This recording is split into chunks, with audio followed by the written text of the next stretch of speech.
Daily Wire's Ben Shapiro got into it with Democratic Representative Eric Swalwell on the House floor on Wednesday. Now, Shapiro was testifying before the House Judiciary Committee to talk about the allegations that an advertising coalition called the Global Alliance for Responsible Media was colluding to suppress conservative voices under the guise of brand safety.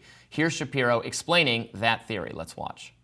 We're in the midst of a trust crisis in the world of media, which is because so many in the legacy media have lied in order to preserve left-leaning narratives. To take just the most recent example, we were told by the legacy media that President Biden was just fine.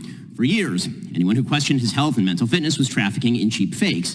And then President Biden went out and engaged in a full-scale mental collapse on stage in front of hundreds of millions of people. So we can see why Americans, at least Americans who are not Democrats, do not trust the media. The question isn't really why the legacy media have lost Americans' trust. We know that answer. The question is why, despite that loss of trust, the legacy media continue to gain share in the advertising market. And the answer is simple.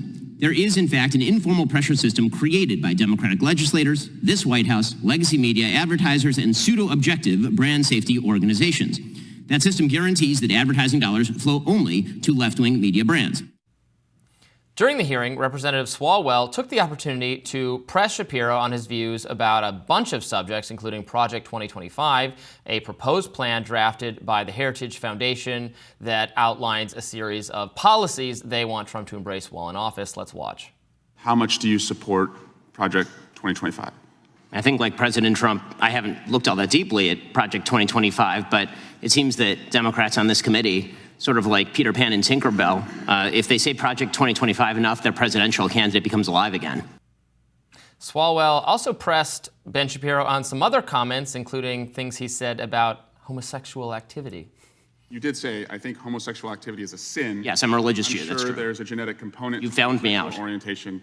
But the view of all religious people I know has always been that sexual behavior is something that is up to you.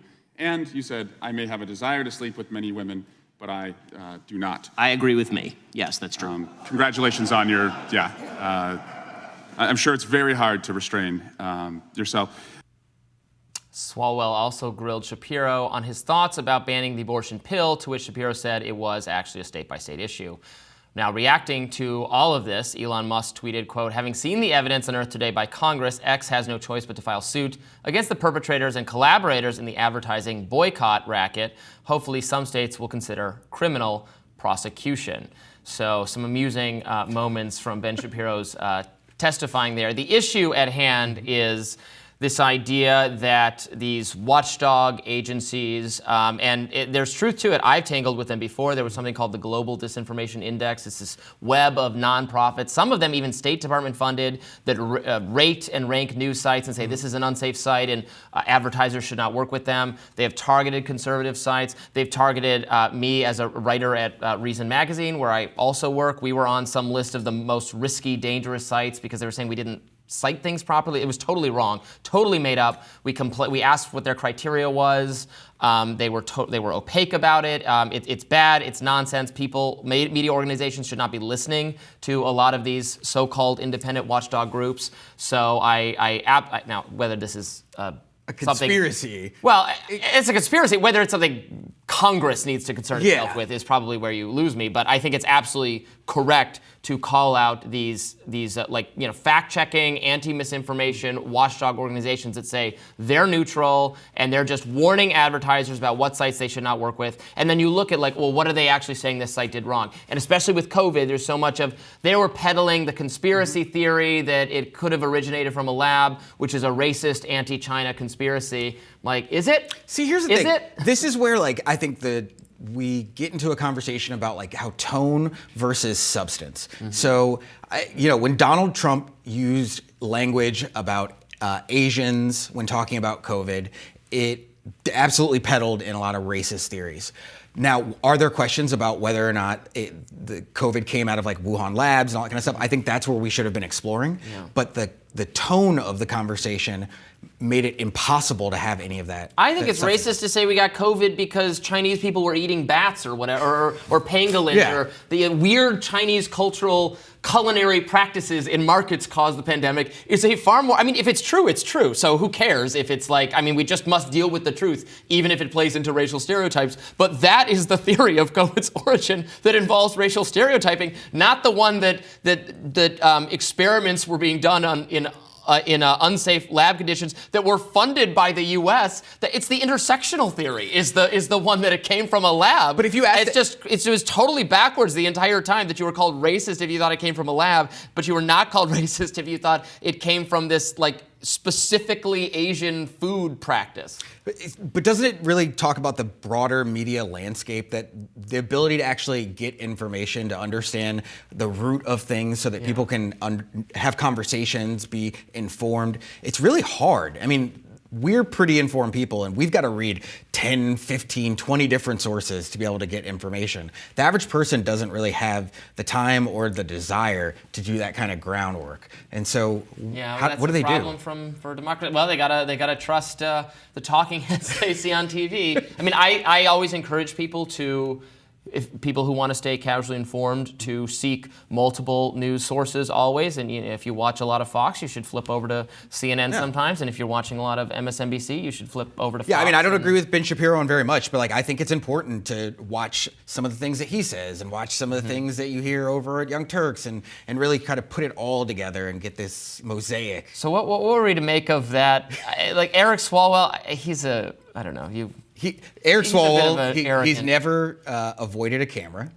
Right. But I do think it's interesting to have Swalwell and then he was grilling Ben Shapiro about things that Ben Shapiro is not embarrassed to say that he thinks, that are just conservative positions. And it's why the average American never watches any congressional hearing because it's all television. It is those clips are made exactly so that people will click on them for clickbait. And he was implying that Ben Shapiro's lusty or something. Ben Shapiro may be a lot of things, but lusty and tempted by other women. It's why people hate Congress. It's why people don't have a lot of faith in media, because it just ends up so personal. There's no one there was trying to get to any answers, any substantive. Not Eric Swalwell, that's for sure. That was some funny clips. Anyway, I do hope that there's greater scrutiny of this. Again, vast web of sometimes State Department. If it's government funded, then yes, it is the purview of Congress to say. And the State Department, because I did do some research on this, because as I said, one of the magazines I write for was targeted. That the State Department had made grants to this British nonprofit that was labeling U.S. media companies that it disagreed with on COVID as purveyors of misinformation and risky sites that advertisers should not work with. That kind of business should not be. They can say whatever they want to say about us. It should not be funded by the federal government. The taxpayers should not be paying for their own. Should not be paying a British organization to encourage censorship of American media companies. What is going on? It does get to a very. I did that in a Tucker cadence. What is going on? It gets to the really broader problem of government being involved in censorship, and there's this very fine line of you want to make sure that disinformation isn't driving kind of the narrative in the country, but you also having government influence in media is problematic in and of itself. I have to actually say I've been really critical of Elon Musk and X. I have really enjoyed Community Notes and the addition that it's hell made yes, to love Twitter. Community Notes. It allows people to kind of take in any information they want, but they have something to check and be able to see whether or not it's factual or not. I rarely praise Elon, but I think it's something that is something we can see maybe being done across other media. I brought this up many times when we talk about what's happened to X. Community Notes is a great feature. It allows for collaborative, community-driven fact-checking, which is not always perfect, not always right, but is clearly the best model for fact-checking. Works so much better than having, what Facebook does is they just picked, 15 or 20 independent organizations, most of them left-wing, to do all the fact-checking on the site. And those organizations get it wrong all the time. I've had articles I've written that have been wrongly labeled as false or misinformation. And there's a financial incentive. And then they've admitted they're wrong. Yeah. Then they admit they're wrong. Yeah, we need to take the financial incentive out of it. When you have the Community Notes where it's the people really going in and kind of doing the information, I think that's really... it's democratic. It's democratic, and I think it rebuilds trust. We really have to rebuild trust in the media. Yes, indeed. All right, more Rising right after this.